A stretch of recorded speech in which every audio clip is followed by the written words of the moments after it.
I don't know if that's going to be green yet with only 4 drops of yellow. The color I go through the fastest is the yellow because I think the yellow is just, well, that might be a good green. The yellow is less pigmented than a lot of other colors.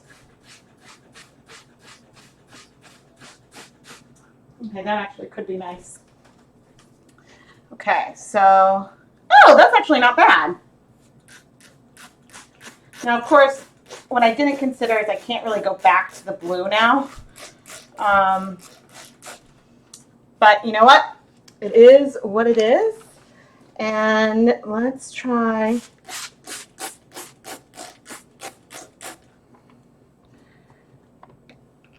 I'm not entirely sure why I still want to spray paint. I certainly could have gone and mixed colors and gone to more of a brush situation, but I think my initial plan was to spray the whole blank, and maybe I will try to create a green rainbow next on the other blank. So my kid has been asking for green rainbows, and I kind of want to try to deliver. That's one of the reasons why I picked the picture that I did. Let's see. Okay. So this is a very cartoonish version of the photo. And hopefully, oh gosh, I didn't even consider if I'm getting food coloring all over my dress. So this spray bottle I'm using is just a spray bottle I got at Home Depot. And so there's that. But am I getting food coloring all over myself? I don't think so. Very well could be though. So this is going to look a little upside down to you guys.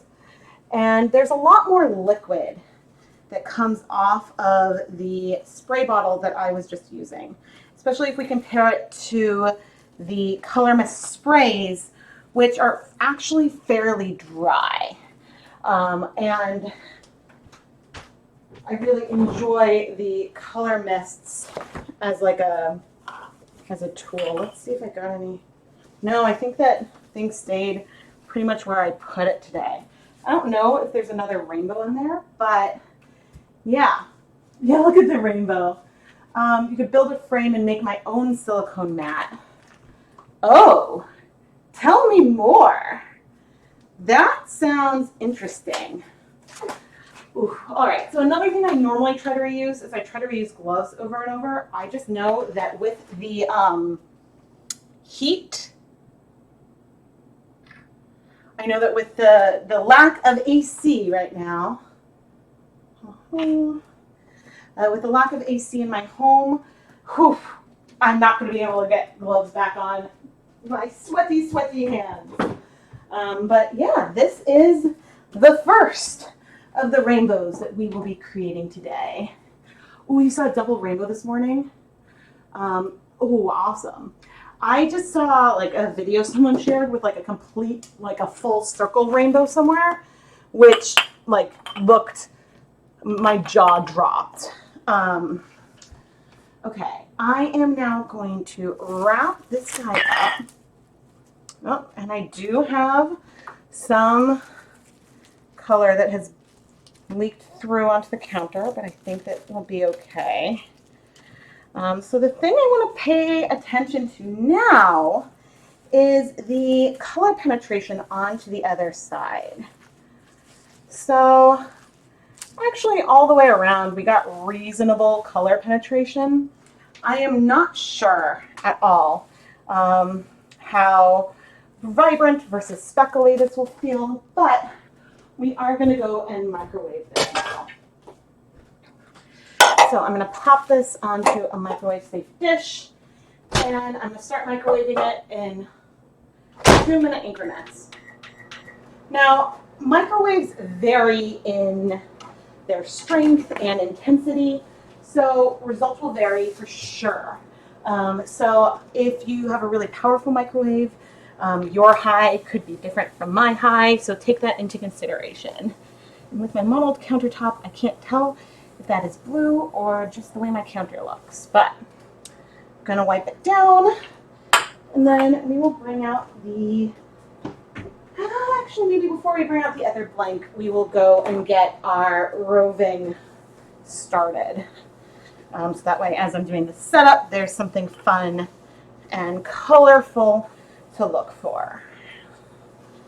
Okay, let's see. Let me come back over here. And as always, I can't see a ton of the chat while I am, that's not what I wanted to do.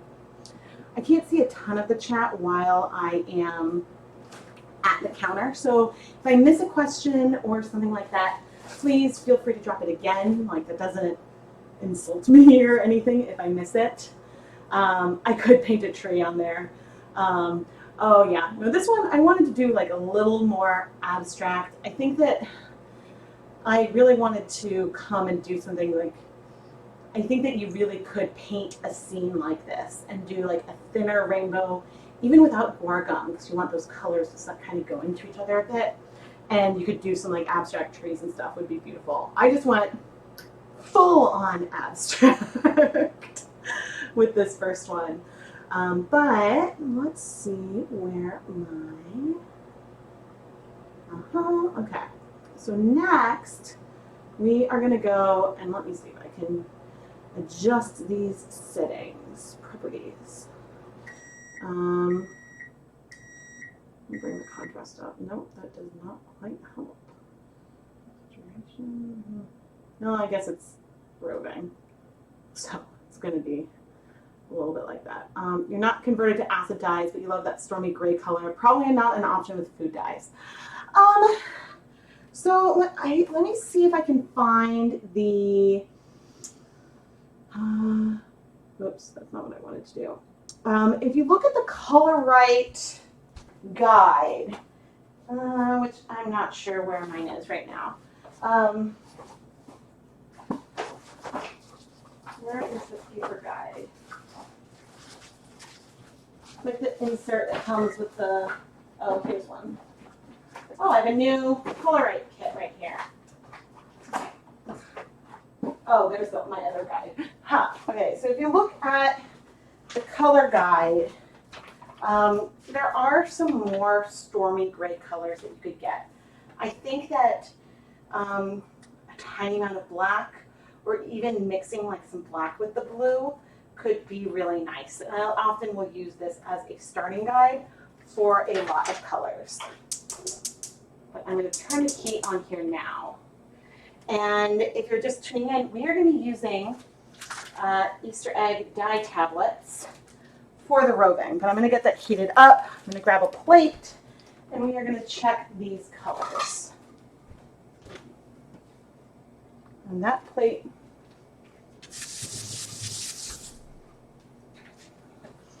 yeah. But if you go back and watch my, oh, whoops, I need to do another 2 minutes. If you go and watch my early experiments with acid dyes, you will see that I was really scared. And I don't think I needed to be that scared, because it's actually really, really fun. Yes, the blue, well, if you mix blue with orange 1-to-1, you get a really beautiful mint color. So yeah, the blue with orange goes very minty, but I've definitely been able to get, you'll see some breaking, which will be very sky-like. You'll see some breaking there. But again, you know, the dye along, you don't have to match the colors exactly to be featured. It's all about your interpretation of the photo, which could be the same or completely different from mine. So with that colorway I created, every row is going to pretty much have some blue and green. Most rows will have a fair amount of the rainbow in there, and I think it'll be really fun. Now, I should know which color is which by now. Okay, that's our green, our darker blue, that's our yellow, or is that the orange? Nope, that's the orange, that's the yellow. That is our pink, oh dear, the plate is wet, and our purple. So I always like to do this, even if some of these tablets are wet, whoopsies. This makes it easier to spread out the colors. Oh, funny. I grabbed 3 of the 3 sets Um, so these dye tablets that I'm using are technically from 2017. That's when I pulled these. These are from a Cost Deluxe kit, like one of these. And I use these ones a lot. I really like them. Okay, yes, yes, yes. I'm trying to go fast. You guys are melting on me.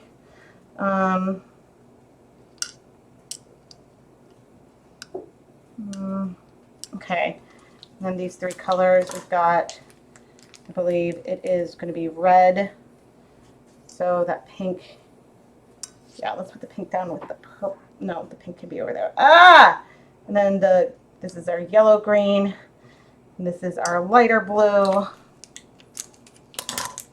Should have dried off the plate. I'm going to get food coloring all over my hands, but you know what? I am okay with that. Okay. Oh dear, that is totally a purple. And that is totally a pink. That's a green. And there's a blue. Okay. We've got our rainbow. Sounds like things are starting to heat up over there. Ooh, there's a good question. Any tips to deal with yarn that is crocking? And not really. Thankfully, that is not something that I have a ton of experience with. Okay, let me just double check that you guys are on the right thing, but I will come sit down once I start adding these colors.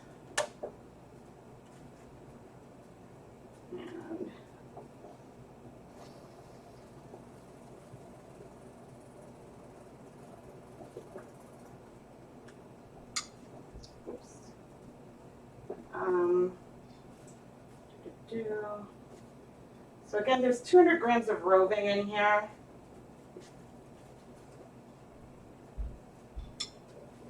This is wool of the Andes roving. It's 100% Peruvian Highland wool.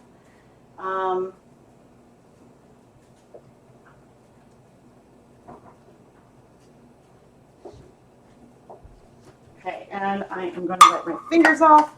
Where is my phone? I want to grab a photo of you. There we go.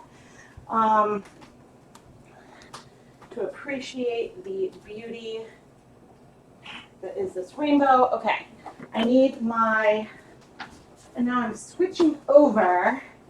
Okay, yeah, you can walk through. I am now going to poke these down so that way I'm not necessarily trying to spread things out. I just want these tablets to be submerged a bit. The colors will spread. And of course, I have the colors that will strike the fastest all down at one end, which is kind of hilarious. I'm not trying to like poke these down to the bottom per se, but I am trying to get them wet. So I do want the colors to spread some, but I am okay with there being white there. And so the only kind of pressing I am planning this time is like this to get things into the water. And I will go back over this as necessary. I am going to reduce the heat. I'm going to check on the blink, which is piping, piping, piping hot. And we are going to come and set that aside. But can we mourn the loss of this color for just a moment? I don't really mean mourn, but you know. I can't believe I got it so wet. And that I didn't throw gloves on. I was like, oh, they're dry. How much color can I get on my hands? Apparently a lot, Rebecca. All right, this is looking really pretty. So if you're just tuning in or tuned in late, I have laid out all of this roving in two different ways. The first 100 grams is laid out sort of lengthwise. So as we do this gradient, it'll be somewhat repeating. There'll be multiple rainbow sections on there. The second skein of roving we put in this way. So it'll have more of a full gradient down the length of the fiber. And so I was just a little curious about how that might work. And so I'm coming in. Hi. All right, let me take a look at the chat. Whew. fan myself off because the AC is broken. All right. Did you miss much? I have done one very, very rainbow skein that I will probably be adding. I'm going to go ahead and add things to my stories.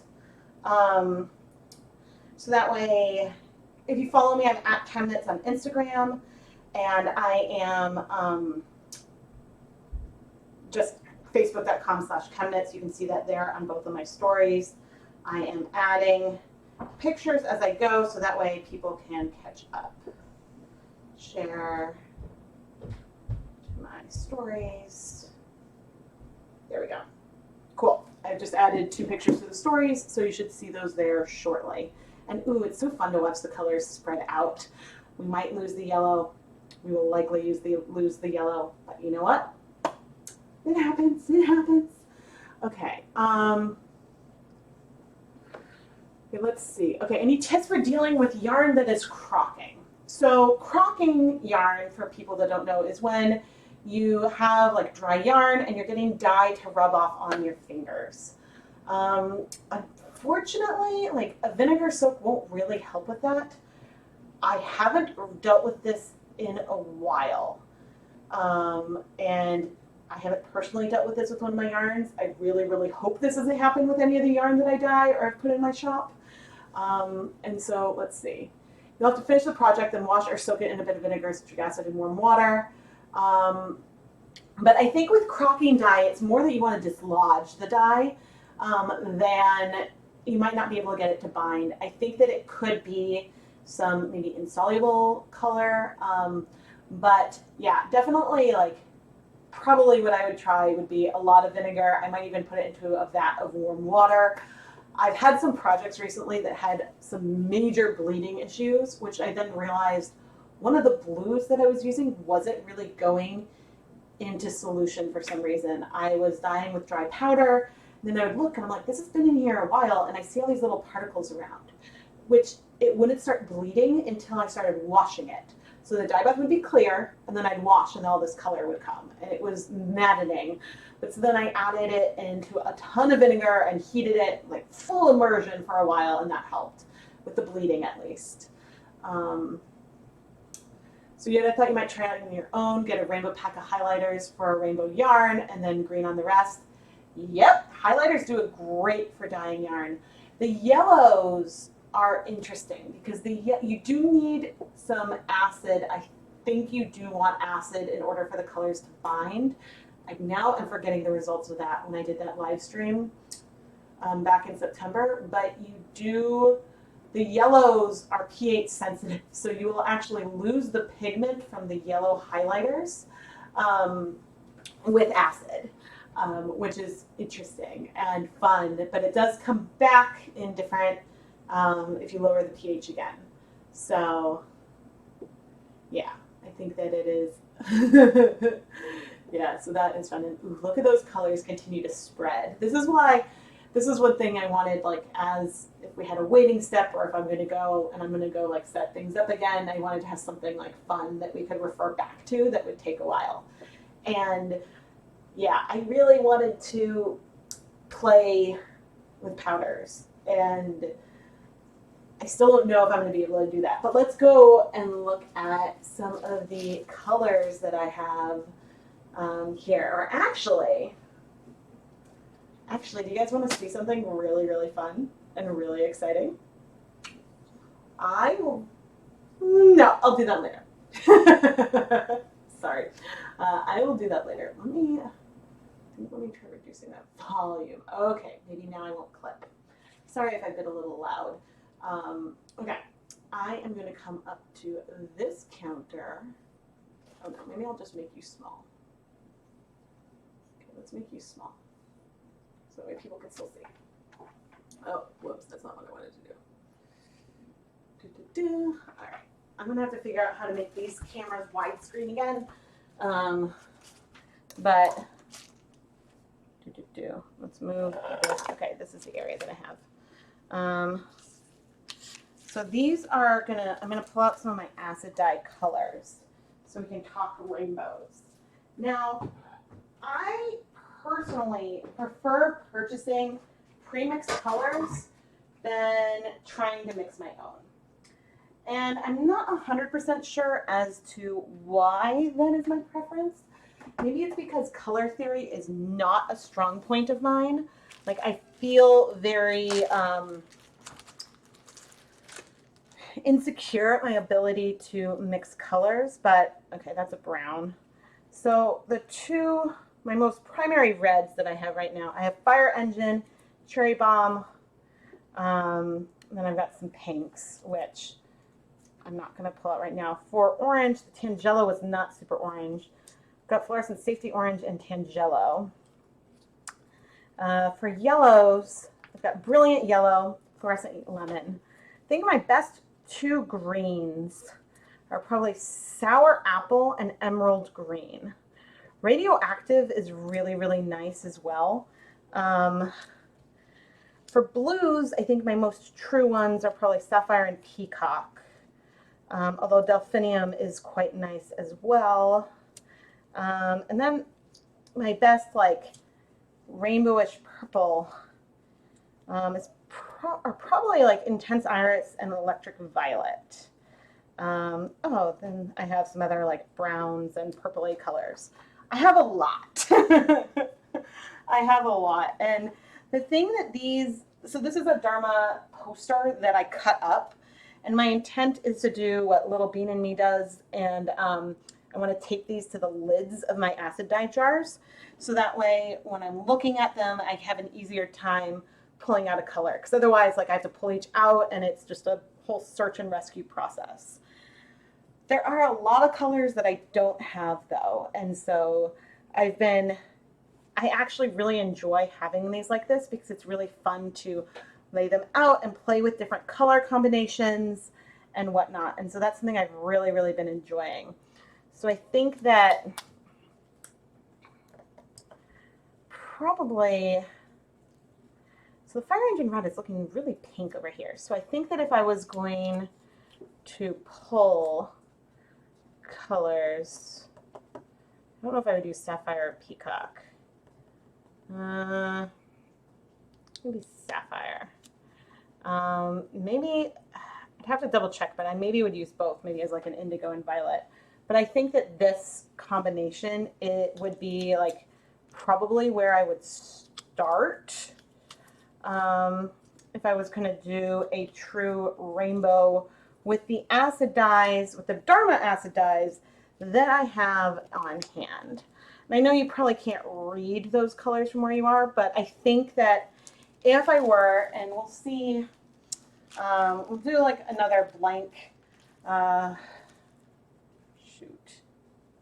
I'm like debating between like, can I manage to like play with the powders today, or do I want to do food coloring? I'm coming back over. Some of these have popped back up. I am just poking these guys back down.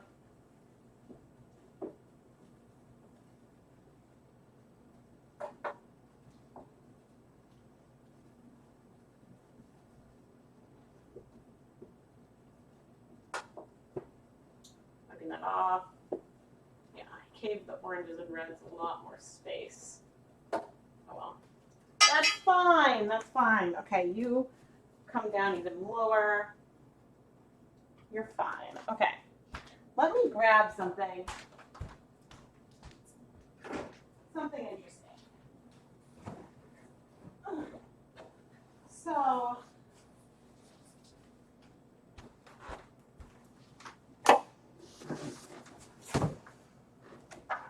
I got something interesting over here. It's just a box. Just a box. So not like horribly exciting, but I've got this box right here. And I'm gonna make this image go away. I thought it'd be fun to show you guys what's inside.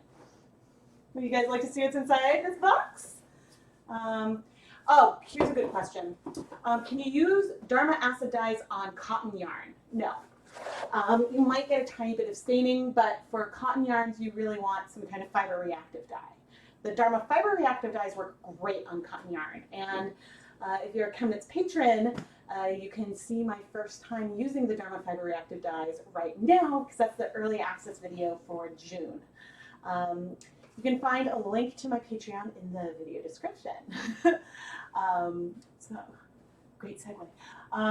Ooh, mixing emerald and the green apple, which is the lime color, would be really good to make a nice green. Let's see. Yeah, so for cotton yarns, right now I've used a lot of like tulip tie-dye kits. I've used RIT liquid dyes really, really well. I just had a crochet cotton video come up where I used RIT liquid dyes to sort of hand paint on speckles, which was really fun on like some crochet thread. And yeah, so there's stuff that you can find easily that work well. All right. Yeah, I might maybe do a dust mask. I just have to make up my mind. It's just really hot in here. Okay. Ooh, what's this? Oh, some citric acid. Oh, I've got some aluminum sulfate. I got some cream of tartar. I've got some new fiber reactive dye that Dharma has. There should be one more powdery gig in here. What's this? I've got some aluminum acetate, which is the mordant, apparently the mordant that you want for cotton and other cellulose fibers. You want the aluminum sulfate for wools and silks and stuff. So,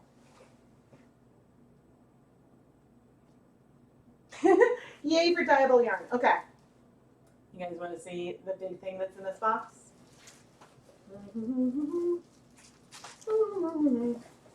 Now I'm going to have to count and inventory this. And I'm not going to be playing with these. Oh my god, this looks... How many are in each one? Oh god. Oh god. Oh my god. Oh man. Okay. I think that's it. I promise. But what should be here? And I surely hope... Looks like a lot of yellows, man. This is a lot of acid dyes. A lot. There should be 40 in all. And so what I should have right here is a complete collection of the Jacquard acid dyes.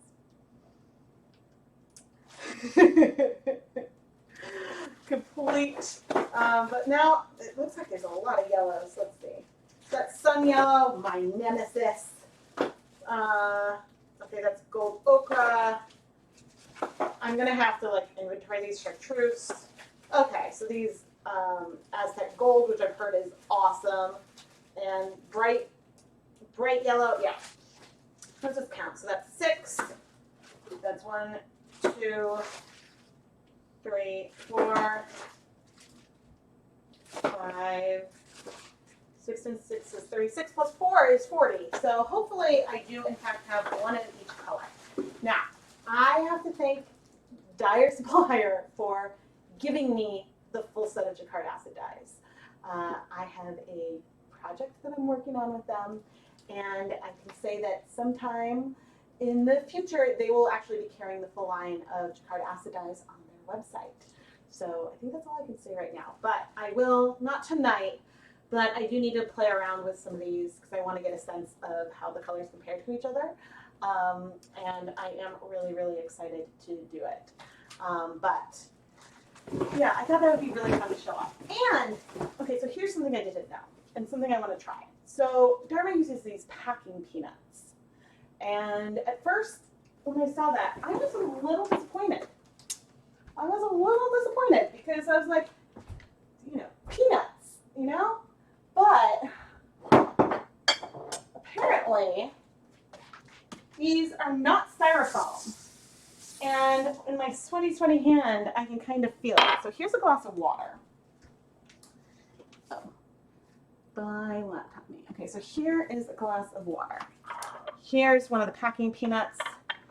And I think supposedly Oh my gosh, I can feel it. These will dissolve. They're starch-based. So they dissolve in water and are biodegradable. So I've never tried that before, but that is really, really fun. So you see, it's gone. So that is actually like really nice because I was a little angry when I did one of my first unboxings, but I think that that's a really nice solution to a packaging issue. Because if you have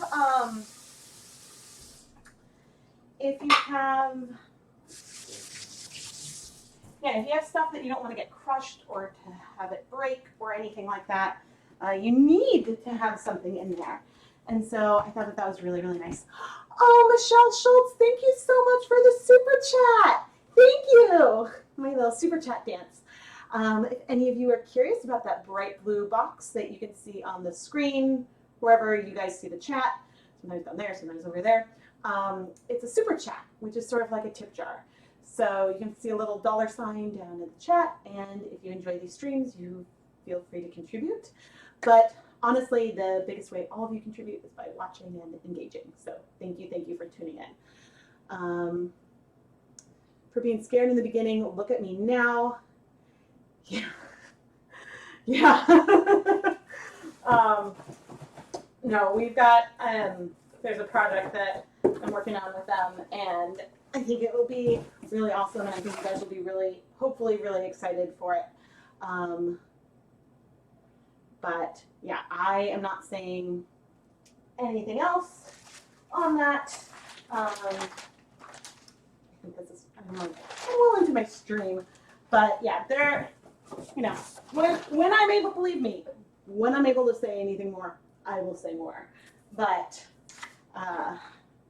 yeah, they, yeah, I like them. They're really nice. The packaging tater tots.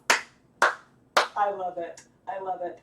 But yeah, so clearly I am now in possession of some amazing jacquard rainbows as well. I hope, unfortunately, tomorrow I'm now waiting for the AC repair person. And yeah, if not for that, then I probably would have come live tomorrow to like start swatching some of the colors to kind of get a feel for them. But I am really, really excited to play with them and check out the roving. As we should have predicted, the blues and greens are spreading a lot. The oranges and reds, not so much, which is fairly typical. I think, goodness, okay, I'm going to take a really brief break and get a drink of water. And while I'm doing that, I'm going to think. Think about what I want to do for the next blank that I have. I'm really, really going back and forth in my head, but because one of the other things I sort of wanted to do, which I guess with my color mist sprays sort of spritzing out, I wanted to do something that would be like a green rainbow for Ryder. His favorite color is green, and so I thought it would be fun to do like a full like rainbow gradient on one side and spray the other side with green. So it's like, here's a green rainbow for you, my love. Yeah, so that was one of the things that I wanted to do. But as we saw, I don't have as much in the sprays as I had before. So yes, but anyway, I'm going to take a little bit of a break, go get something to drink, fan off, and yes, so I will be back. And I actually might send you guys to a really quick commercial break. Not everyone might see the commercial, but I will be inserting an ad once I see like my face disappear. But hopefully the stream quality is a bit better than it was last time. I did update the streaming software, so I'm optimistic about that. And I think I'm about to see my heads. You can tell from this because of me vamping. All right, I'm inserting the ad. You can tell from this that there's like a minute delay between what I do and what you guys see. Okay, I don't know where my water went. Oh my gosh. Oh, I should probably turn on that light too.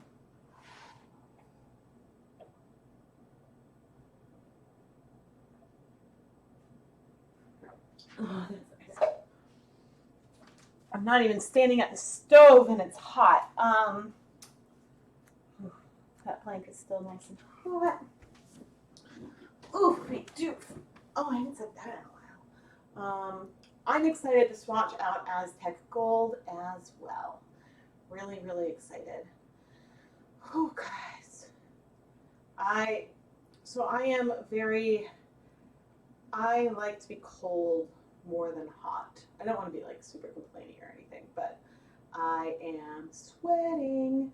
All right, so if you guys are just tuning in, welcome to the June ChemKnits Dye-Along. Tonight we are dyeing yarn inspired by a beautiful rainbow.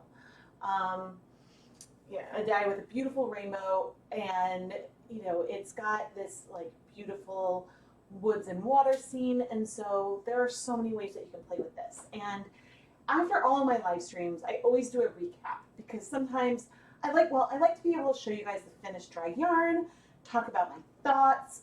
Sometimes there's some steps that I need to do later on off camera, and I like to include that all together. And in these recaps for the ChemKnits Dye-Along series, I want to feature you. I want to feature the yarn that you dye inspired by this photo. And so it could be as rainbowy. I mean, you can see my roving is a full-on rainbow. It can be full-on rainbow. You can go more from like the reflection of the rainbow on the water. You could go for the whole scene. There's so much you could do. If you want to be featured, use the hashtag ChemKnitsDyeAlong on Instagram, or on Facebook, reply to the pinned post, which should be the image that you see right here. There's a link to the post on Facebook where you submit your pictures in the video description. And and show me what you create based on this. And I will pick as many as I think I can fit of your pictures and include it in the video, because I think it's really fun to not just see me try to do something inspired by a photo, but it's fun to see how different people interpret it and what techniques people choose to play around with.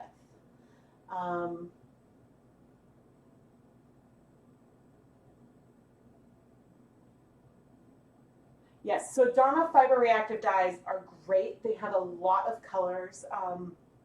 I was really impressed. The one downside to fiber reactive dyes is that there's a lot of washing.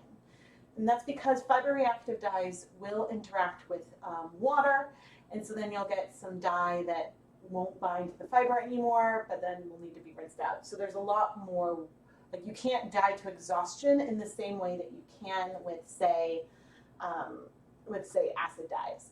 But you can use fiber reactive dyes as acid dyes, and so you can skip the soda ash and just use vinegar. And that's one of the things I showed in DyePot PS15, which will be available to the whole public sometime in July. But right now it is early access for ChemKnits patrons. I mean, our house is about 19 years old, and our AC is 19 years old. So we might need to replace it. Which honestly is something we knew was coming, so we're half mentally prepared for it, but we were hoping to maybe squeak one more season out. But yeah, we do, if for some reason it's not fixable and we have to wait to like get a whole new unit, we do have one window AC, so we won't completely melt. But I wonder if I'm like half tempted to try to open a window, but I think a lot of our screens are ripped from the dog. I don't want all the insects to come in. All right, I'm going to stand back up.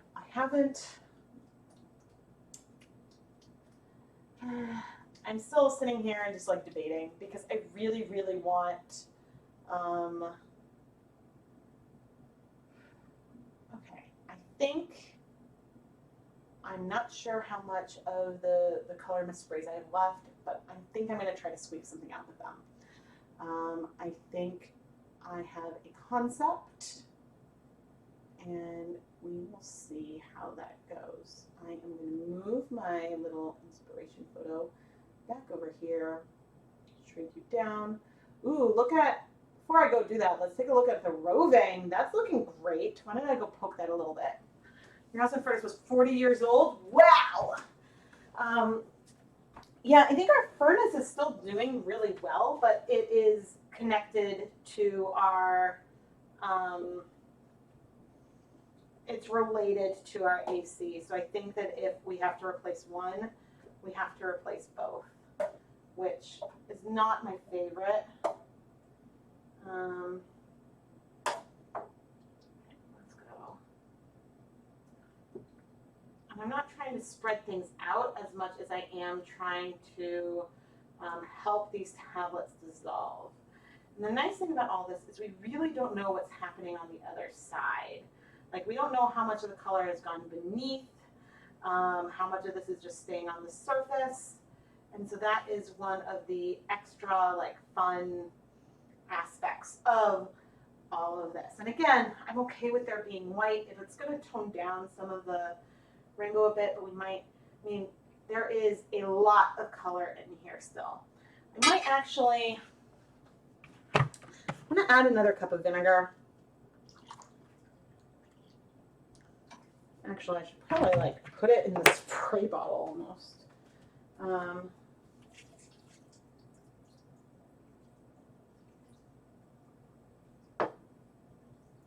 Sort of all the way over there. Just give it some more acid.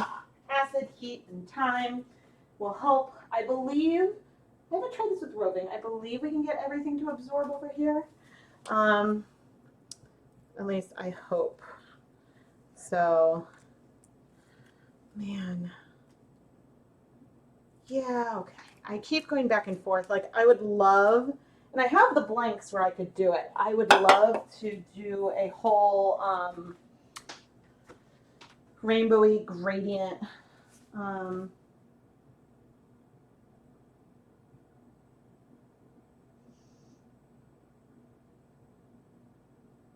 So fiber reactive dyes work on wool as well. And so, yeah, you can, I wouldn't mix, if you're soaking things in soda ash, I wouldn't mix, so if you're mixing things with soda ash, I would not then go and add like vinegar to that exactly. But with fiber reactive dyes, you can like pre-soak your yarn in vinegar and then hand paint them with the fiber reactive dyes, and that works great. They will behave in a similar mechanism. And so acid dyes are for natural fibers as well. They're just for like protein-based fibers like wool and silk, whereas the fiber reactive dyes are broader. And I think they're broader because cellulose fibers are harder to dye than protein-based fibers. So it's like things that can dye cotton can also dye wool, not necessarily the other way around.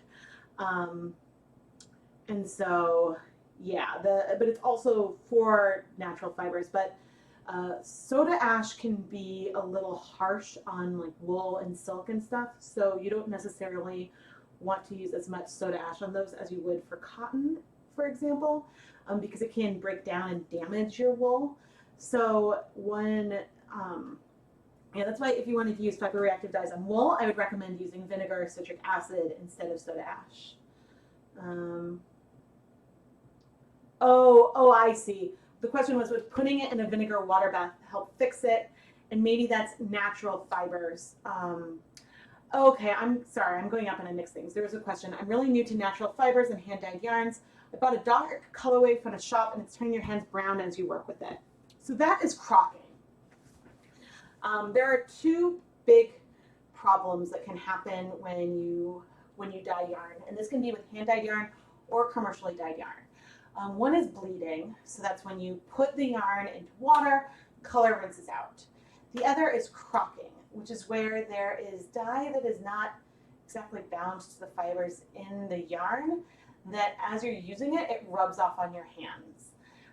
which is something that sometimes can be fixed with washing, sometimes not.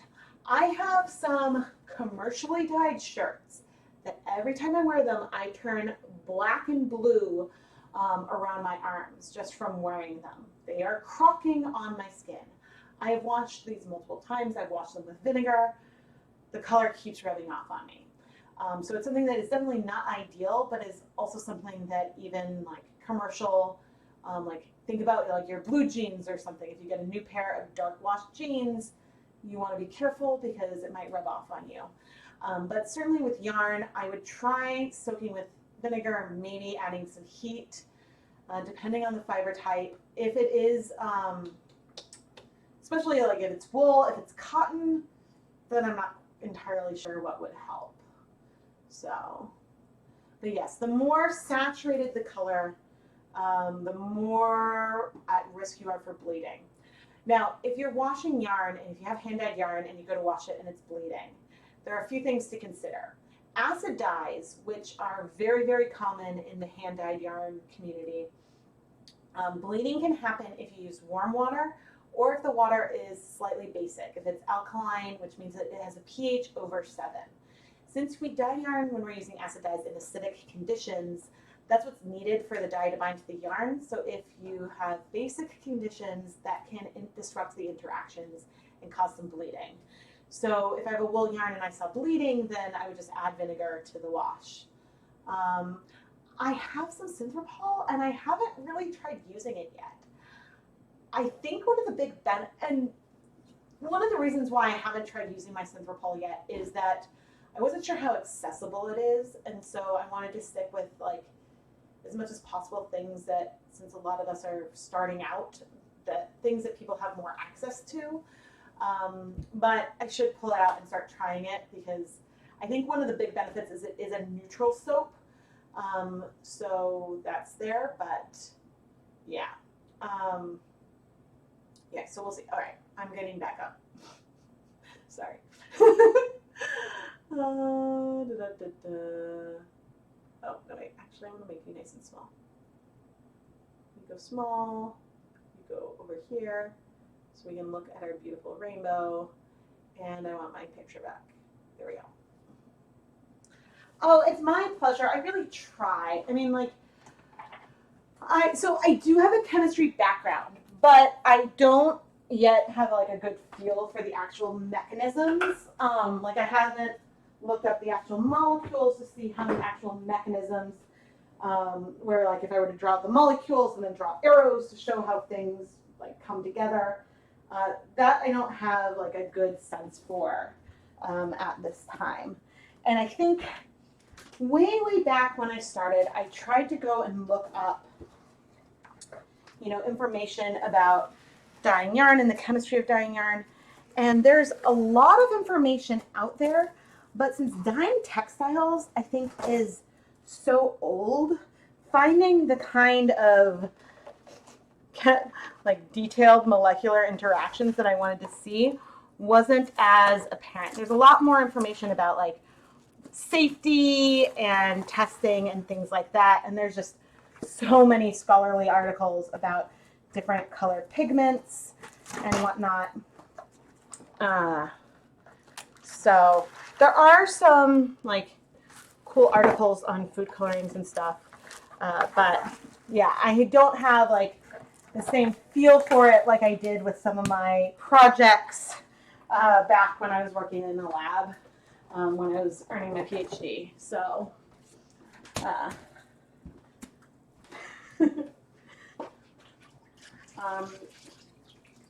because one thing, for example, I don't know, and this is again because I don't have a sense of the mechanism by which fiber reactive dyes work, but in general, fiber reactive dyes will form a covalent bond between the dye and the fiber, which functionally means that there's no more difference between the dye and the fiber. They are one molecule.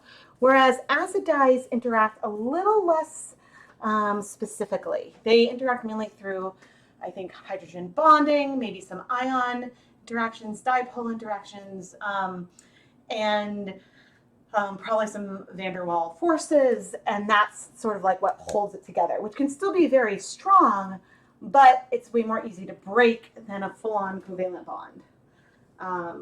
So yeah, but what I don't know is if you use fiber reactive dyes as acid dyes, yeah, I'm not sure about the mechanism, because then with the pH different, chemistry can be really different. Okay, I need gloves. So anyway, that's some of my like musings, and I would love to get a nice understanding of how things work.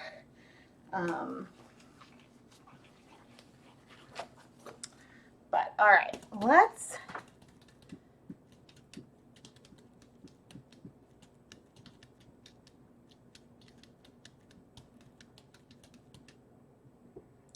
okay, I want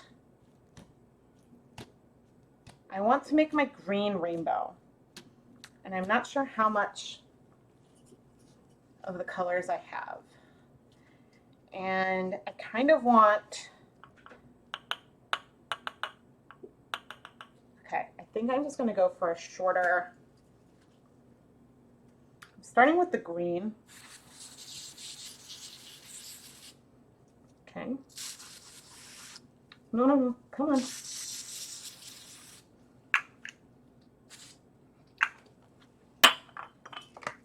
Okay, this is a little similar to last time. Come on.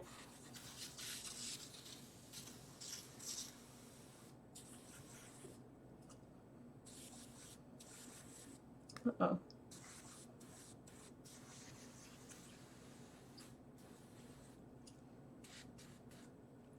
I mean, if I shake it, I feel liquid. That's why I thought that they would last a little longer. I shouldn't complain. These have lasted way more. Like, I thought they would maybe be good for like 2 blanks each. And they have outdone my expectations. So I really should not complain.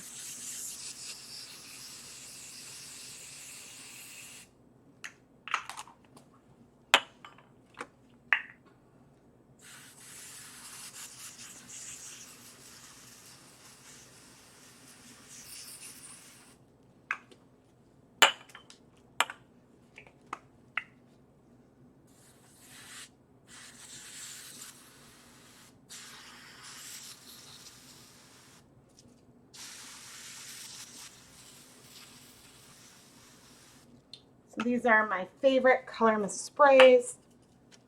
Let's see if I can get some more. Oops. So it works if I shake it. Let's add on purple. Okay, so we've got our rainbow. Our like non-specific rainbow, and I still have my green spray. So this has been pre-soaked in acid already. But I think what I want to do is I want to flip this over and lightly spray the whole thing with green. That's what I want to do. I sort of wanted to do a full-on gradient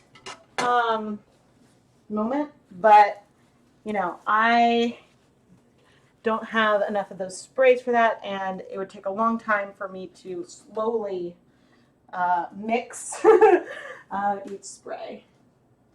Oh, I miss college. Taking some pictures. If you don't know, I went to Wellesley, and they have a very rad chemistry department. Highly recommend it. Okay, let's flip this over. Oh dear. Oh, that's so cool looking. But I noticed as I flipped it, there's definitely some color that went through. There might be, oh, actually that could give us like a shadow rainbow. That could be cool. So it's like there's some on, yeah, see this? See that? Oh man.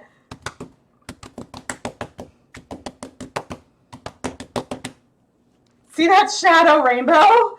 Okay, that's an awesome happy accident. That's an awesome happy accident. I don't know if you guys can see it. Oh my gosh, I am so excited. I am so excited. Let's see. I don't know if I'm going to be able to photograph this. Shadow rainbow. Shadow rainbow. Oh, come on. Show it this way. I will share it on my stories so that way you guys can see and appreciate, because I don't know if you guys can see the shadow rainbow.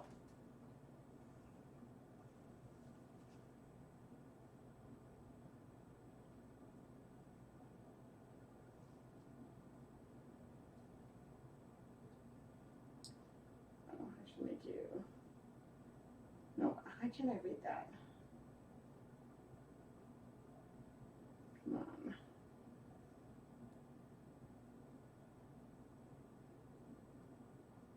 Shadow rainbow. Okay. Added that to my stories. I've been updating my stories with a bunch of different pictures. I'm just at ChemKnits on Instagram, and yeah. Okay. I got distracted. Oh, good. You can see it. It's like a satin pink rainbow. I know. That is so accidental. I love it. Okay. Now we're going for it. We're making our green rainbow. So I'm standing further back and I am spraying the wrong side of all of this with green. I want the green rainbow for Ryder.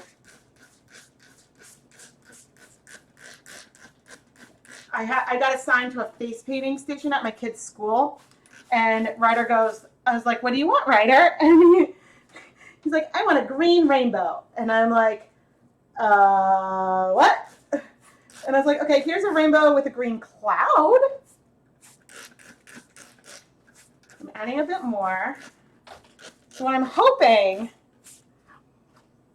is that this will give us a shallow-ish application of color. And so we'll have rainbow speckles and like greenish speckles throughout. That is the goal. That's what we want. And oh, I got green food coloring everywhere.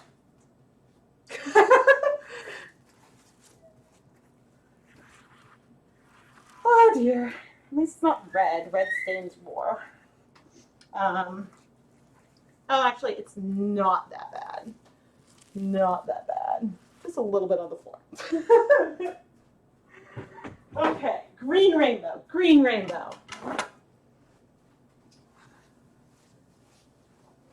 Actually, Ryder is my rainbow. Well, I guess, so a rainbow baby has like a very specific meaning, but, all right, I'm gonna tell a story. So a lot of times, a baby after a pregnancy loss of some kind is referred to as a rainbow baby. Now, I did not have a loss in that sense, but I did.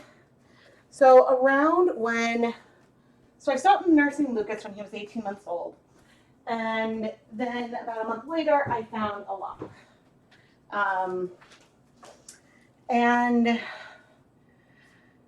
well, okay, before I wrap that up, I'm going to come down here because it's silly. I should come down here and tell you guys my story.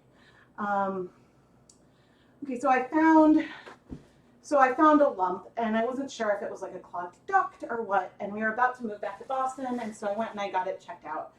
And, you know, and it was like a tumor, and they said I needed to get it taken out because they weren't sure if it was, they just wanted to be sure. And so I was about to move and go on to Cobra, which I didn't know if it would cover me in another state. So they actually I mean, they did the biopsy the same day as the ultrasound, and then like a week later I was in for surgery. And it was benign. So like, it was good. It was more like a fatty cell thing. It could grow and become a problem, but it wasn't cancer. And so that was good, and I'm fine. But you know, I have a scar from it, and it was just scary because then like So I was waiting for results. We had the movers at our house. I couldn't lift anything because I just had the surgery. And then I was on a plane with Lucas, and like it was just all like a lot of like emotion and stuff. And so then about a week later, I get the results, and then it's benign, and so we can take a deep breath and breathe.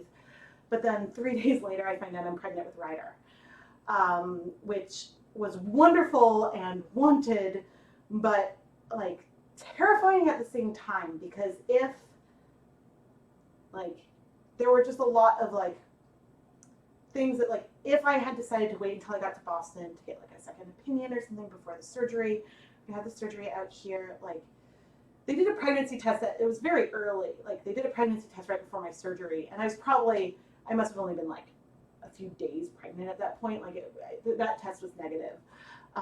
But like I am very grateful I got my results in the orders that I did, because otherwise it could have been a really scary period of time waiting. And yeah, so it was like, but you know, so that's my rainbow moment. And so Ryder was totally healthy and is like, you know, a wonderful, wonderful child. But I, you know, made him a rainbow unicorn blanket.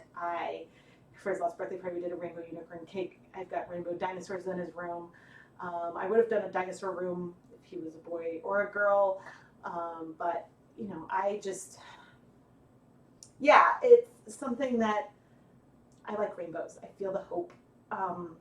And so that's sort of what like that means to me. So like his newborn hat was a rainbow hat, and it wasn't, when I learned after the fact what like a rainbow baby typically means, I didn't want to steal that, but I had like it's what I went through was a bit different, and I'm very, very grateful. Grateful that, you know, I had doctors that took me seriously and that worked hard and all of that. And so like, yeah, so that's sort of how the rainbows and Ryder and all that like comes together. And so that's just like a little story about the like why, it's a big reason why I connect so much. I've always enjoyed rainbows, but it's something else that just like I was relieved, like I got the news in the right order. I'm relieved that I went with my gut to just get it done, because I would have been fine, like we know that now, but it would have been agonizing, because we would have had to face things that I didn't want to. So, yeah. So that is, yeah, so thanks for listening. I just wanted to share that. And also, I guess, as a big thing is like, listen to your body, you know your body. If you think something isn't right, go and talk about it. So that's what I try to, that's what I try to do. But anyway, yes, thank you guys. Thanks for listening, and let's go set this. I can still see my shadow rainbow. Yeah, the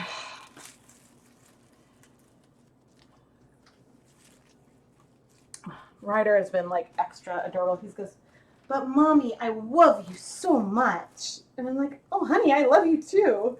And it's just the cutest. Oh no, I want to take a picture. It's half wrapped. We can still see our shadow rainbow.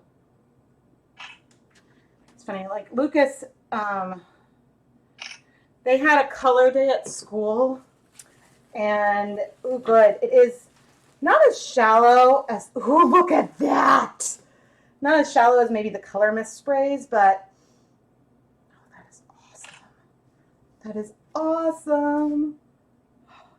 All right, guys, I am happy. I hope he likes this. One thing I've been wanting to try anyway is spraying just the wrong side of the blank. I usually spray the right side, not the wrong side. But anyway, Ryder doesn't quite have the same interest in playing ChemKnits as Lucas does, which is why Ryder isn't featured as often in videos.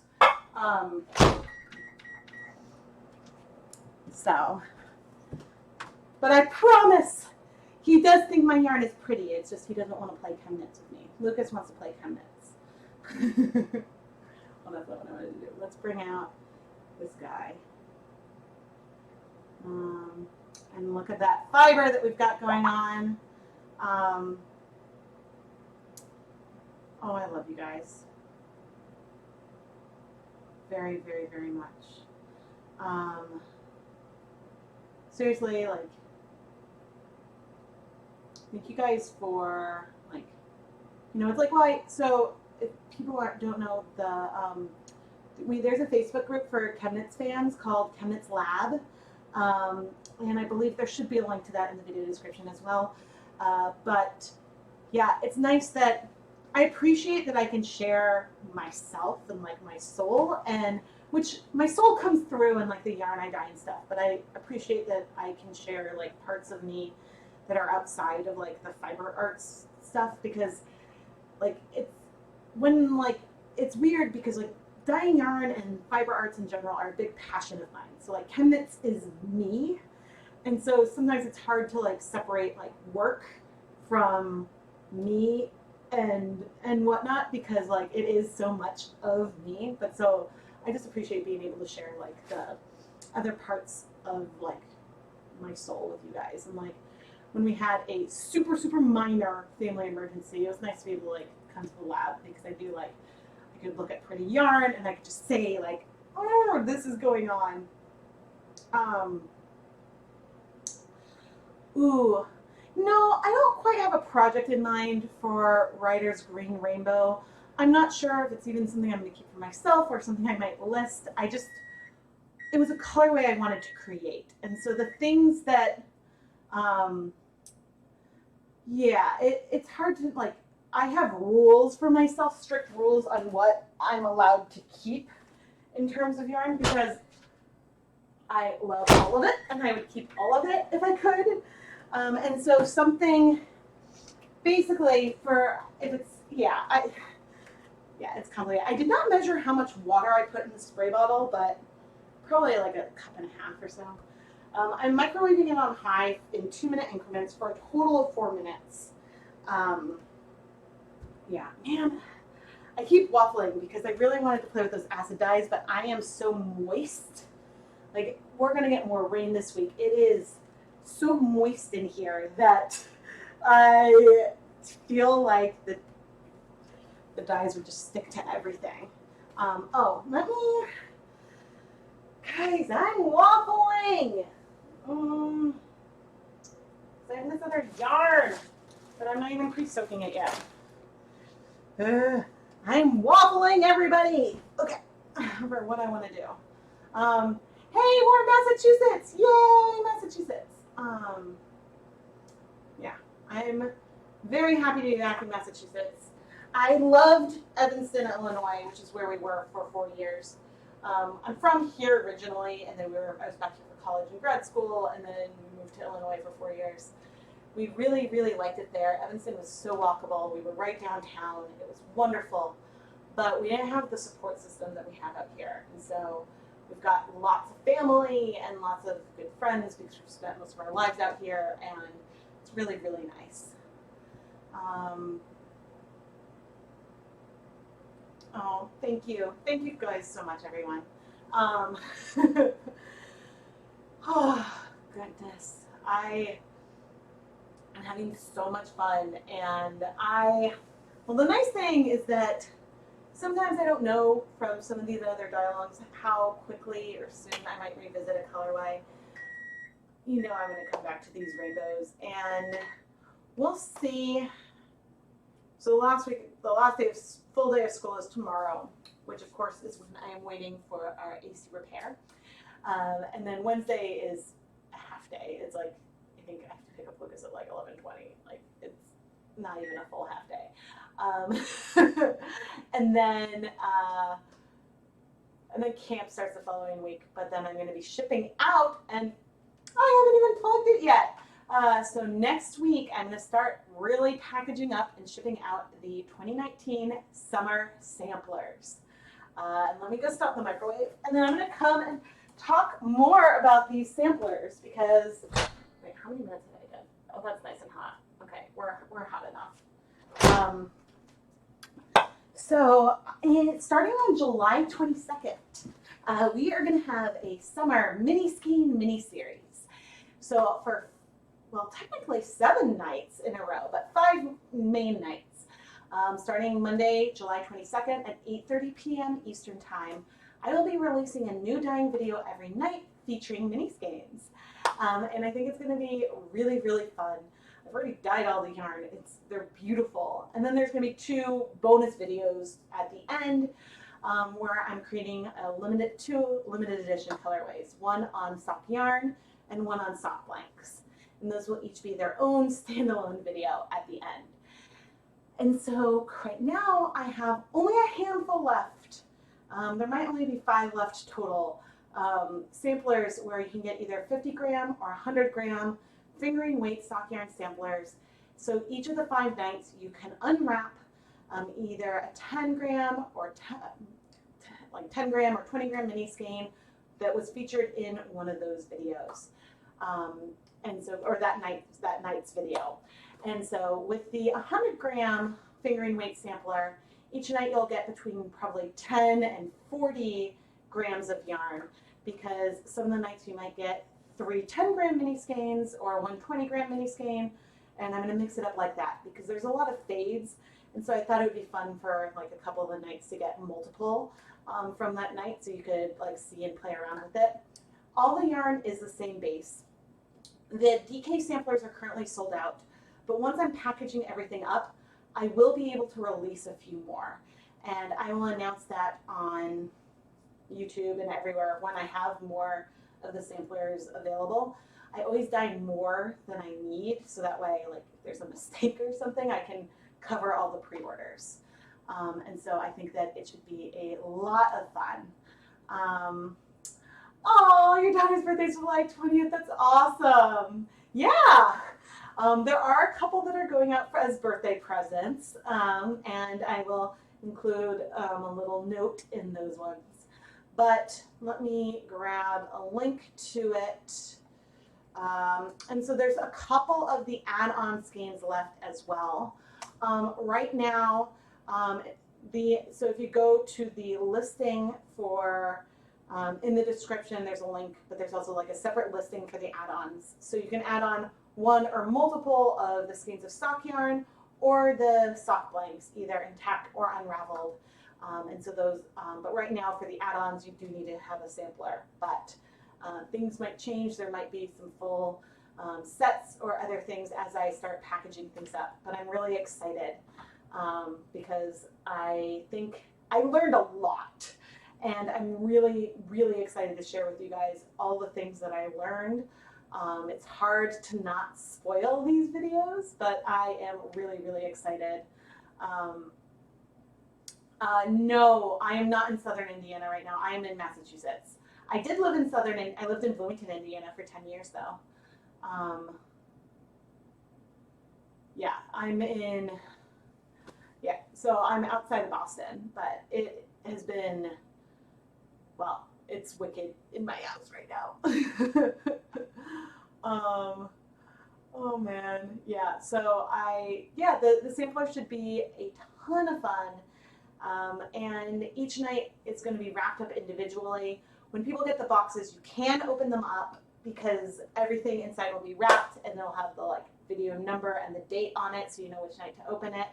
And yeah, I hope that people will really enjoy it because I had a lot of fun playing around with new, to me, techniques and stuff. And I have the Dye Pot Weeklies that week are mini skeins as well, so there's just a lot of minis. And yeah, and I'm playing around with some newish editing techniques, which have also started to be featured in some other videos, but I've been playing around with some more voiceover stuff so that way I can still show more things, but then not have videos be like, they're still long, but that way I can still show like a lot of stuff and not have videos be like an hour and a half or something like that. I know my videos can lean long, but I try to show as much as I can. And so I dropped the sampler link in the chat, but the videos will be available to everyone. So you can still participate in the whole thing without having to purchase anything. It's just, I started this like last year with Hanukkah. I think that it's just another way to interact with the videos, because not only can you then see, but you can swatch, you can touch, you can smell, you can interact with the yarns on another level. And so, yeah, I think that it's really, really fun. And I hope I'm planning to do Hanukkah again, which early fall, very late summer is when I expect to share more about that. But yeah, hopefully this could be like a regular, fun kind of thing. So yeah, I think waiting for each video to open them is probably the way to go. I might try to do some of the videos as premieres, so that way there can be a live chat during them, so I can like come in the chat room as, yeah. So we'll see if that can happen, but I might try to do that for some of them, just so that way it can be fun. And so, yeah.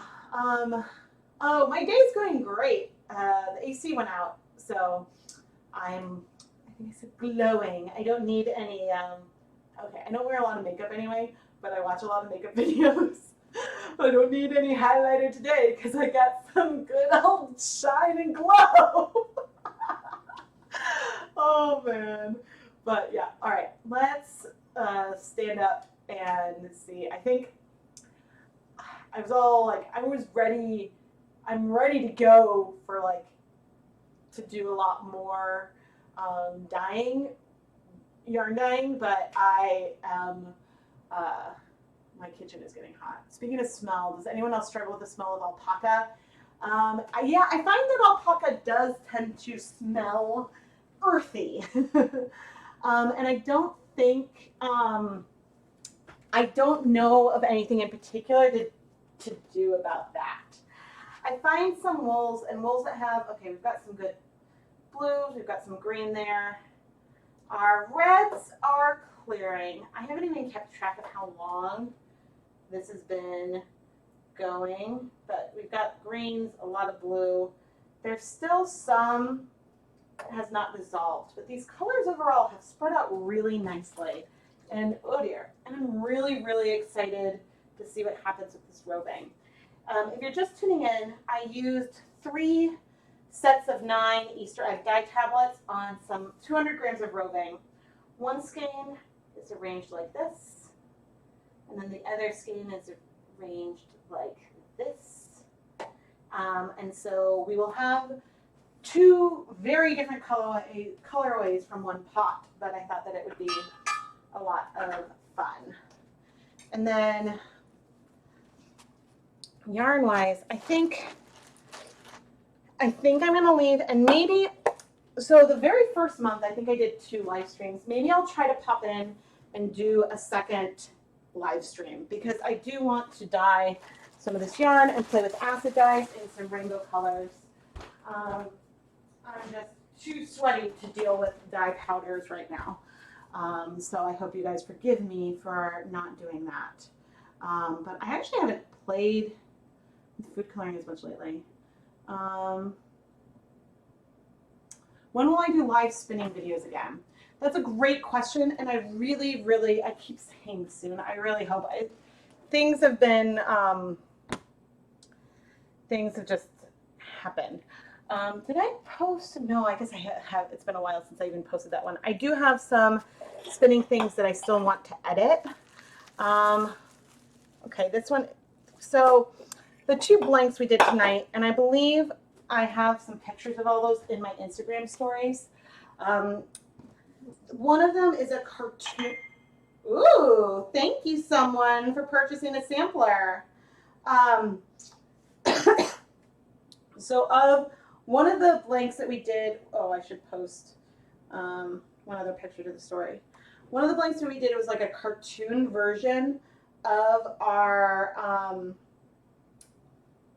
one of the blanks we did was a kind of a cartoon version of the inspiration photo, and then the other one I really wanted to do sort of a green rainbow,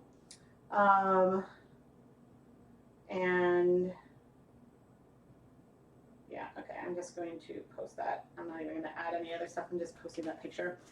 So that way, if you go to my stories, then you can see everything that we've been working on so far tonight.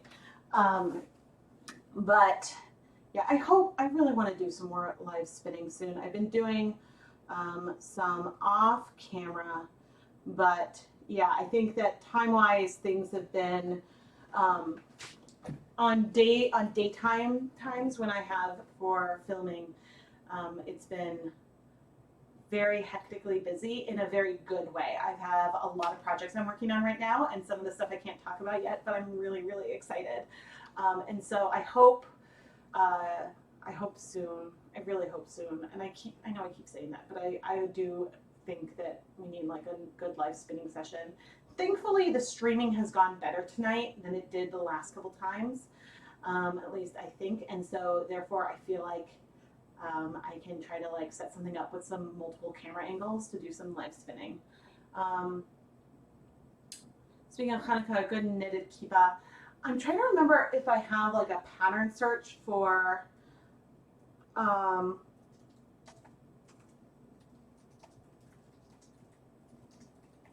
trying to see if I may have done, yeah, okay, so here are, I haven't done these, but here are some free kippah. I'm not sure if all of them still work. Oh, and I have some crochet ones too.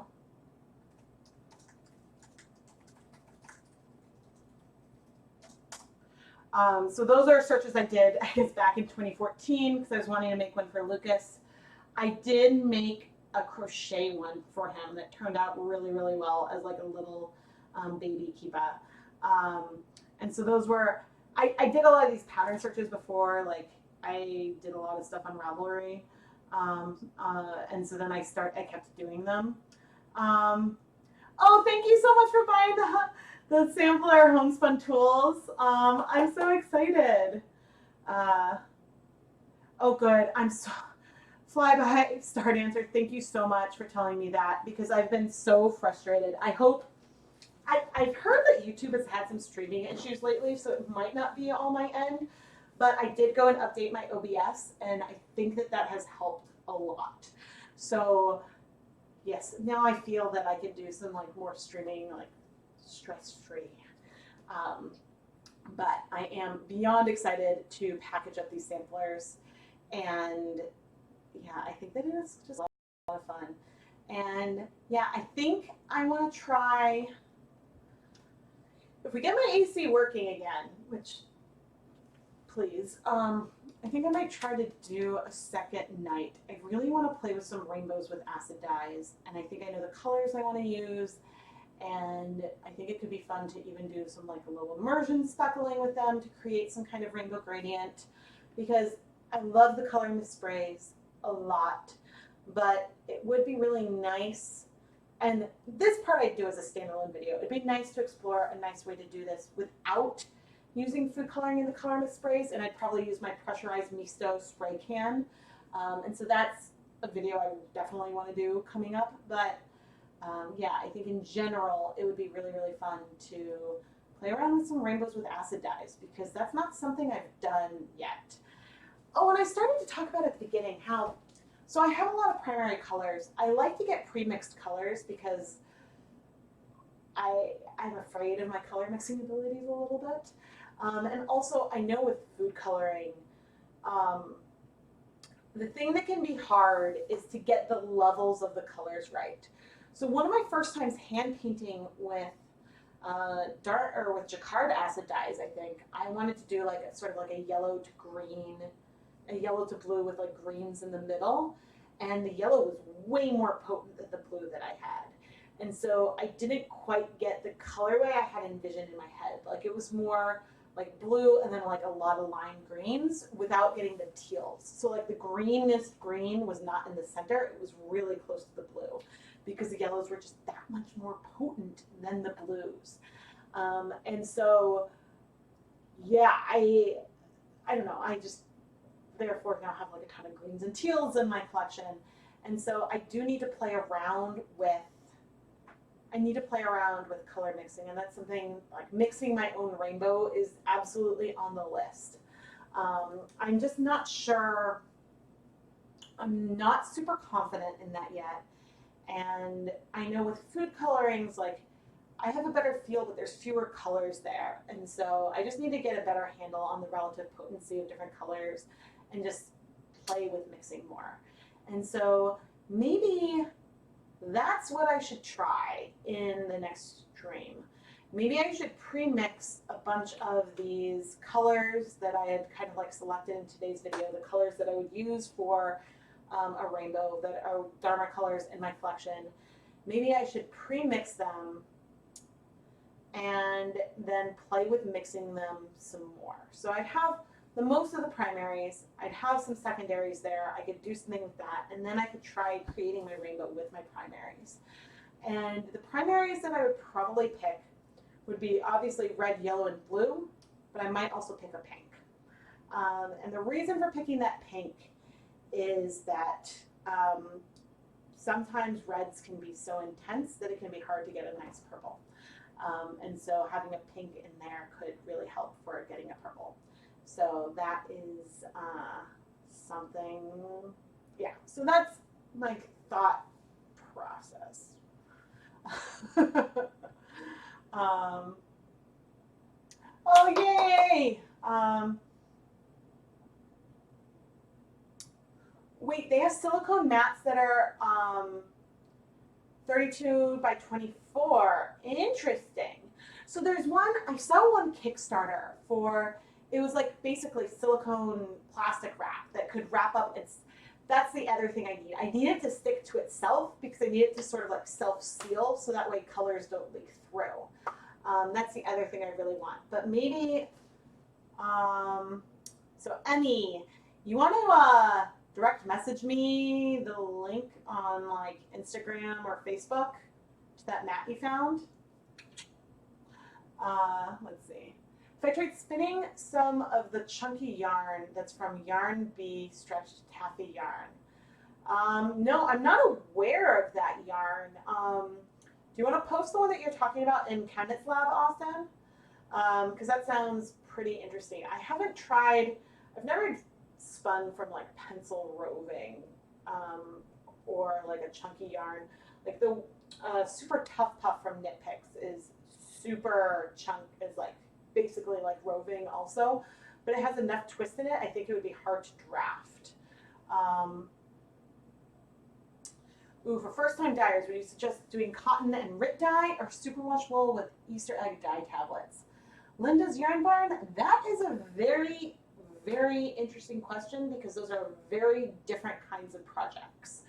I think that for both things that you mentioned, you've got like the right dye with the right fiber. And so, yeah, Austin, I know the one that you mentioned wasn't from Knit Picks, but I was thinking of something that might be similar that I have. Okay, so I think, goodness, it depends on what kind of equipment you have. So for RIT dyes, I would recommend getting a dedicated dye cot of some kind. And so if you have one, if you don't have one, going to like a secondhand shop is a great place to find things. They usually have a lot of huge stainless steel and enamel pots and lids and even steamer baskets there for not very expensive. And so, I mean, I love Easter egg dye tablets. I would probably recommend going with straight food coloring before Easter egg dye tablets, just because the dye tablets can be slightly tricky because you need to use a lot more acid than you might otherwise. So I'm waffling a lot, but I like RIT dyes, totally fine. I also really like the Easter egg dye tablets. I think it depends on what you like to use more. You have both and you want to try, but you're scared. Okay, if you're scared, go with the superwash wool and Easter egg dye tablets first, because those are all food safe. Those are all food safe, and really you can throw it in and watch.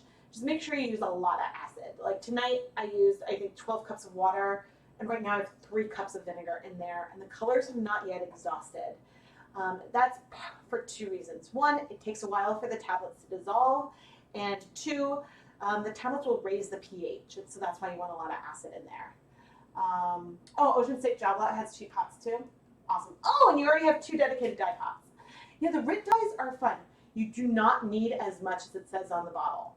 I don't know if you have the powder or the bottle, but like I think 1 tablespoon of dye on 100 grams of yarn gives like really intense color. So I definitely have made the mistake with one of the first videos that I did of using way too much dye, and so then I had a lot of washing. I have been able to get RIT dyes to exhaust on wool, and so I really like them because you can do both wool and cotton. Aw, thank you, Austin. Um, yeah, the ChemKnits Creations Etsy shop is filled with yarn that I feature in my videos, and yeah, and I don't know. I guess like I'm unique because I don't have any proprietary techniques. I like to show what I do, but you know, if you can't afford to like buy the yarn that I dye or to like do the Patreon or super chats or anything, please don't worry.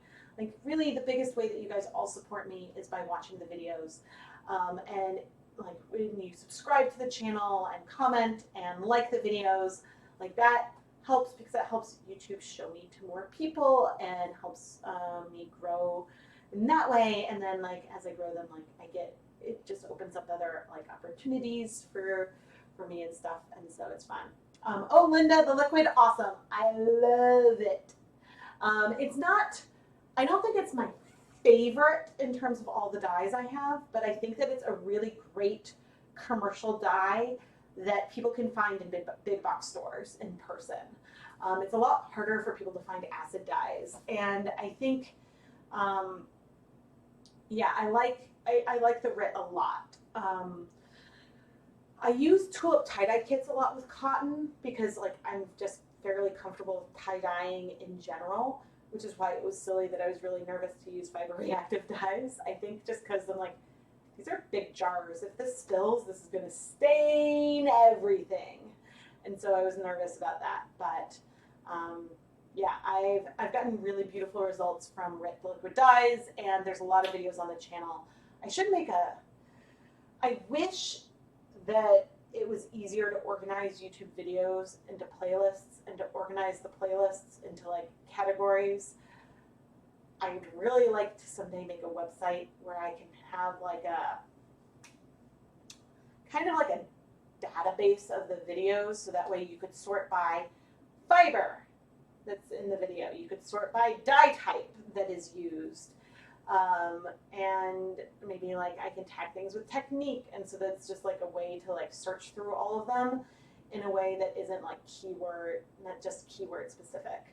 I know some ways that I could do it. It would be a lot of work, but it's something that I'd like to do at some point. But I need to figure out like how I want to put a new website together. So. Oh, you also bought some tulip tie-dye kits. Awesome. Joanne.com has acid dyes. Oh, that's good to know. You recommended my channel to Creative Grandma? Oh, thank you. Oh, I love shawls. I used to do, if you're really into knitting and crocheting shawls, check out the, I don't know if it's 12 Shawls Forever group on Ravelry.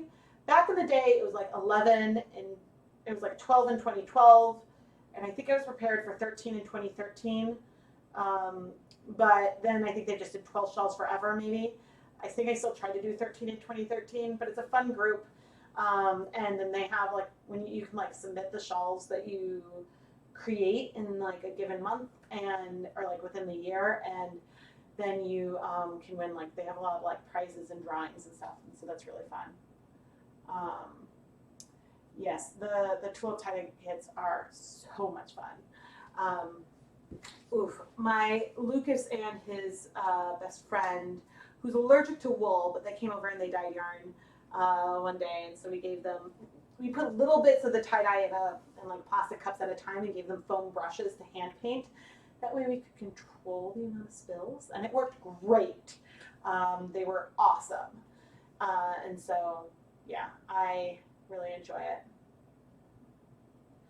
Yes, the pan I think was like definitely under $30. I think it's closer to 20. And I bought it on Amazon. There's a link in the video description, my affiliate link to Amazon. Have I ever taken a dry sock blank and sprayed it with vinegar and then painted and dyed it? No, not yet. That is on my list though. That is on my, so the list, I have a spreadsheet and it's like, got a couple hundred entries on it, but I do keep track of questions and suggestions and I add them all to the list. I don't go and look at the list too often, but, and then occasionally I go through and then I will strike through things that I've then done, but I do go through for inspiration every once in a while, and I do try to keep track of all the requests because I do try to do things that you guys want to see. Have I ever thought about outsourcing my website update? I have. I've thought about it. I know that like website development can be very expensive, and so that's a reason why I've just been sitting on it. Like I've been debating like if I want to go through. The problem with like Shopify is they have really good things if you just want to host your shop yourself. But I want to create a, I need to, what I need to decide, and the big decision that I have to make is if I want to keep my shop on Etsy or if I want to move it to my own website. And so that is the real big question, because if I want to move the shop to the website, then I probably want to have the website be mostly the shop versus the all-encompassing thing I want to do. I'm so spread out between like the blog and YouTube, and the blog is going to pretty much stay the way it is because there's so many backlinks. I don't really want to mess with it, but I do want to have like a portal that connects everywhere you can find me in a nice, easy way. So then I have like one link I'm sending people to instead of like a million. And so I just need to figure out the best way to try to integrate the videos and all this content in with, like, say, the shop and everything else. And so that is quite complicated. And yes, I've like, you know, I need to figure out the direction I want to go, because if I want the website to just be a portal and then have like a link at the top to the shop and have that send people to Etsy, then like I have a clear idea of what I would want to do with it. But if I want the website, if I want to move away from Etsy and have my own site, then I need to think about that as well, if that makes sense. Because I like Etsy because I don't have to manage a lot of stuff behind the scenes, like they take care of all that. But I also like drive almost all the traffic to my shop myself. And so like I don't optimize my shop for like their search algorithms or anything like that. I optimize it for people who are looking for me specifically, can find me through Etsy. So like I'll have things tagged with like ChemKnits dye along, and so you can find the yarn dyed in past dye alongs and stuff like that. Can you steam tie-dye t-shirts for a deeper color or faster wait time? Yes, you can. I think it's a tie-dye t-shirt with dry powder. I think that's the one where I steamed them versus letting them sit for a long period of time. So I think in general with heating tie-dye, colors might strike a little faster, but you can speed things up by heat setting it. But you can also just wait a couple days. So let me see. Yes,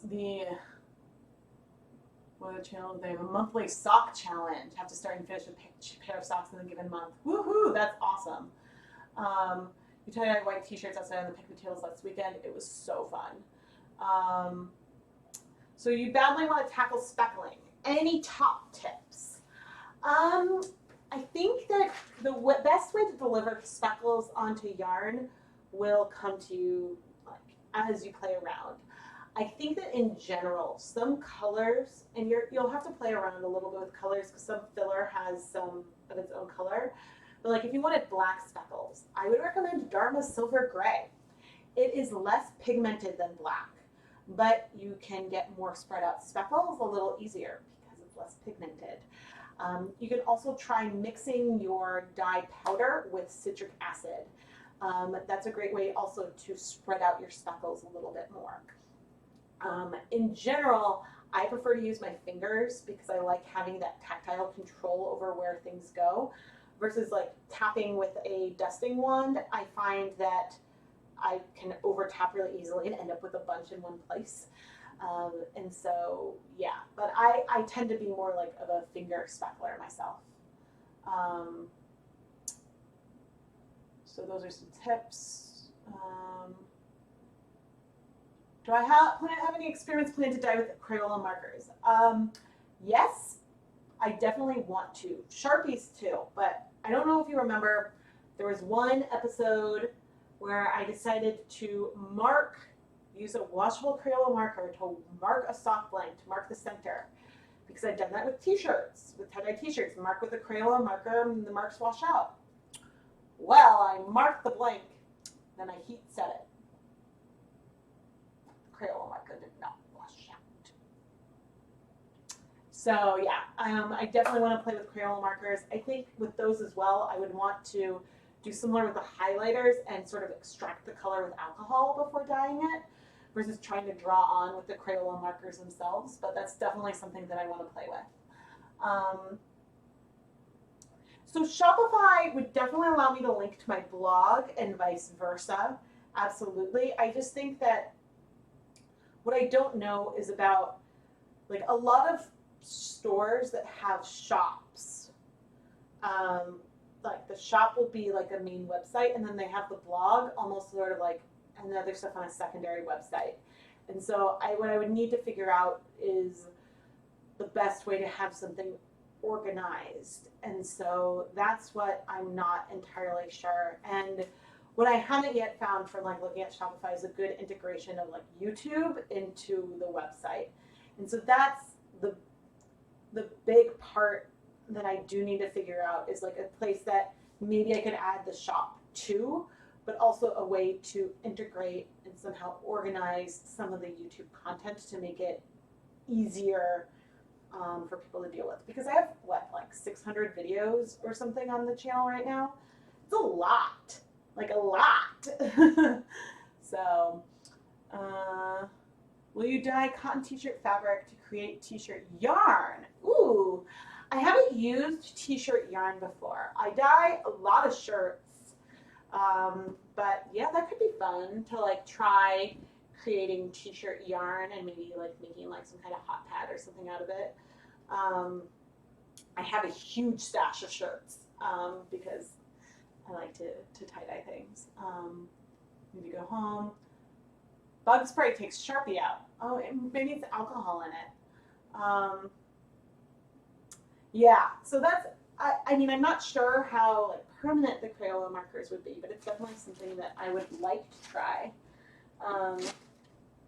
But yeah, I highly recommend like keeping either a diary or something like with ideas. So like I have a spreadsheet and then I have like, it's very like crudely done, but I have like priority. So like I can add numbers in a column so that I can sort it. And then I have like number 9 are things that have been completed. So that way I don't have to delete things off the list. I can like move things up and down in theory, but there's a lot of things that don't have a priority number yet. And so, yeah. Oh man, yeah. Let's go look at the rainbow. Speaking of the rainbow pan, let's go take another look at that. I love getting all these questions. Let me know also if you guys think it would be fun for me to do like a Q&A type video where I could collect some questions in advance. And then, okay, so we've still got some blues, but that probably will settle down with time. I'm going to turn off the heat. This has been heating for a while. I'm going to turn off this heat and let this cool overnight. But you can see just how much our rainbows have spread out. And, you know, especially from the beginning. And again, you can go and see it in my stories. I will probably include pictures of all of this in the recap as well and talk about it. But I haven't done roving in one of the dialogues, so I am really, really excited. And I definitely need to, I definitely need to play more with roving. And I know that there have been some requests for me to add roving to the shop. And that is something that I do hope to do at some point in the near future. Q&A videos are always fun. Yeah, so you know how like you can, I haven't ever tried doing the Instagram like Q&A type thing before, but I was like, oh, it could be really fun to like try that and collect like questions in advance and then like prepare like either that way I can like have, I can pull resources and stuff so that way I can share that and then do like some kind of maybe I would, I'm not sure if I would do it as a live stream or like pre-film it, but I thought about that. Is there a deadline for the summer sampler and will add-ons coordinate with them? So the add-ons are sort of like a separate colorway. So the samplers aren't, the 2019 samplers aren't necessarily a fade set. Each video has some kind of fade, and I'm going to try to pull the different colors for, they aren't going to be identical because, as I said, since a lot of the videos feature some fades and gradients and kinds of things like that, since I'm playing with minis. Yeah, so a lot of people will have different night ones, night twos, etc. And so I'm going to try to pull things so that way there's like difference between them. They're all the same yarn base, so they could be incorporated into one project, but the techniques used over all the nights are different. So it's not necessarily, each sampler won't be necessarily one like fade set because I'm pulling from all 5 nights. There's not a deadline except for when things sell out. So right now the DK samplers are sold out. I do think that there will be another 2 or 3 I'll be able to add, but I'm going to want to package up all the pre-orders that I currently have before I release more slots. And so everything is currently dyed and ready to go. So there's a limit in the sense that like I could ship things out if there's still not some available, like when the series starts in July. So if that helps.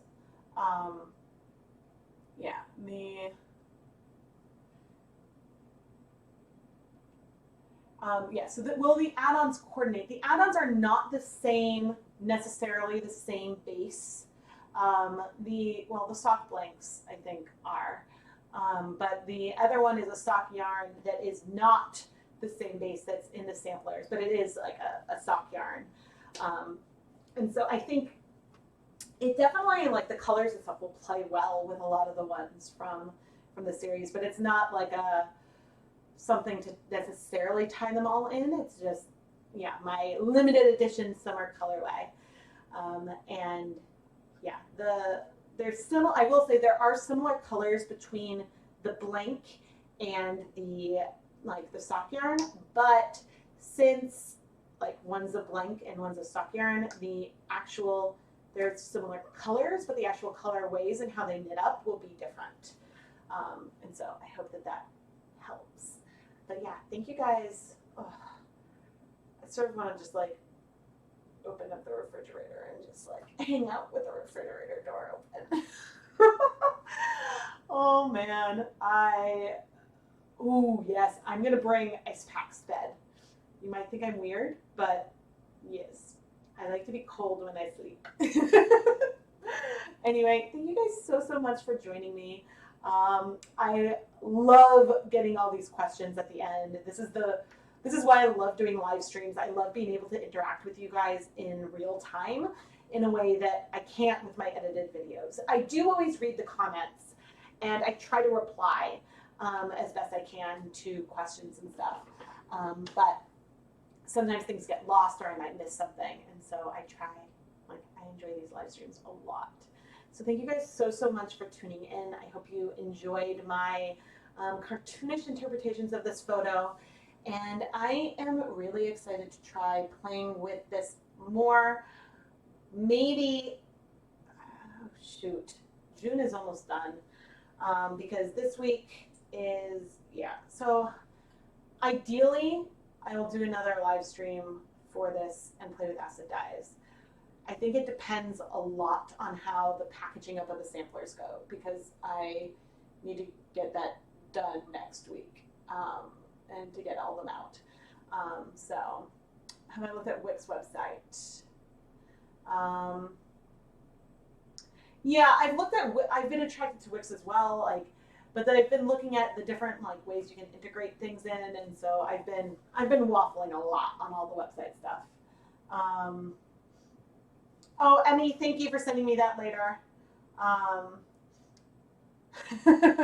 Yeah, thank you guys so much. Gosh, like, you guys are the best. I have so much fun doing this, and I am so glad that this that the quality is so much better tonight than I'd had recently. I was, my good computer, you're not that old. Keep going strong. But all right, I'm gonna head out,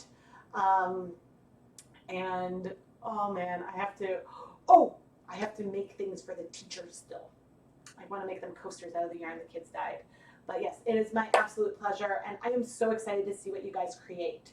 So don't forget that if you want to participate and be featured, potentially featured in the Dye-Along recap, share the photos of the yarn you dye inspired by this photo on Instagram with the hashtag ChemKnits Dye-Along, or on the pinned photo on the Facebook page. The link to the Facebook photo is in the video description. I usually will start pulling photos sometime like in the first or second week of July. So, you know, I'll post when I'm about to pull photos, so you have a couple weeks to create and have fun. And am I going to do a 4th of July dye? I will not be doing, no, I don't think specifically I have a 4th of July one planned this year. I did have a yarn that was very 4th of July-ish.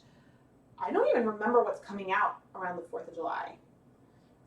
There will be videos that week because I have videos every week. I think I'm like almost a year and a half of 2 videos a week with no breaks. And so my videos always come out on Tuesday and Friday mornings, and I'm going and peeking to see what's coming up in July.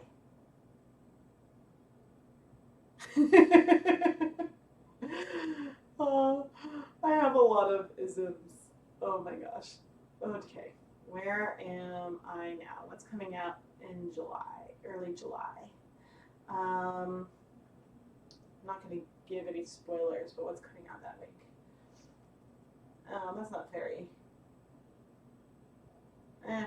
Okay. Yeah, not specifically 4th of July this year, but I'm not going to be live streaming that week because I have family in town. But what was it? The edible glitter.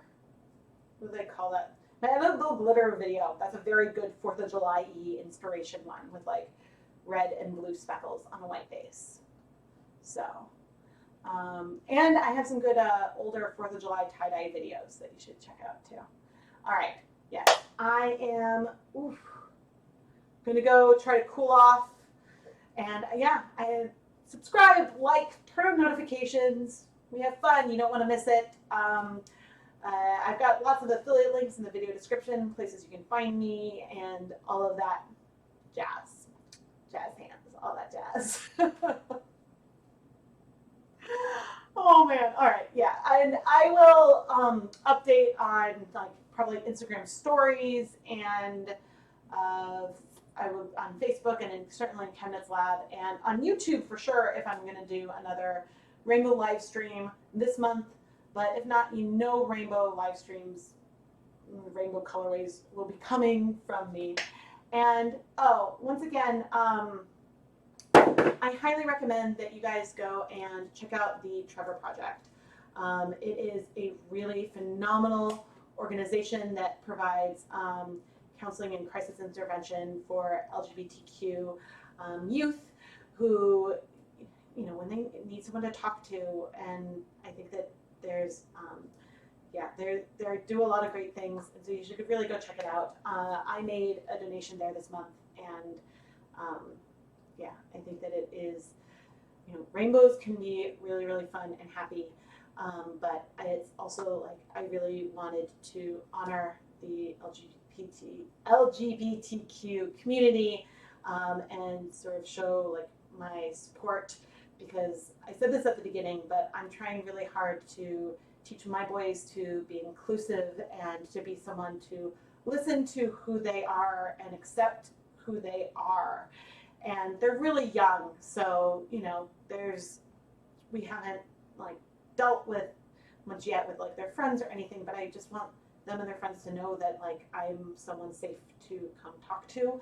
But I know that not everybody feels like they have someone safe that they can talk to, and so that's why I'm supporting the Trevor Project, because it's, I think, also just want to get the word out that there are people there that will listen anonymously, and there's a place for people to talk. And so I think that it's really great. But yeah, thank you guys so much for watching. And yeah, this is where, oh, funny. I don't need a broadcast alert. I don't know if it's still saying we have technical difficulties. All right, I am headed out, and I will see you guys soon. And oh yeah, tomorrow morning, Dye Pot Weekly. All right, I need to make my head go away so I know when to stop talking. Oh, thank you, Melly. Yeah. This is what I sing to myself. Which my head go away. I think sometimes the stuff shows and sometimes it doesn't, and I'm on a delay.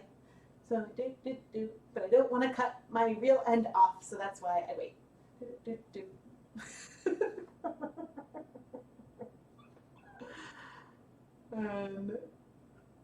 Okay, goodbye for real now.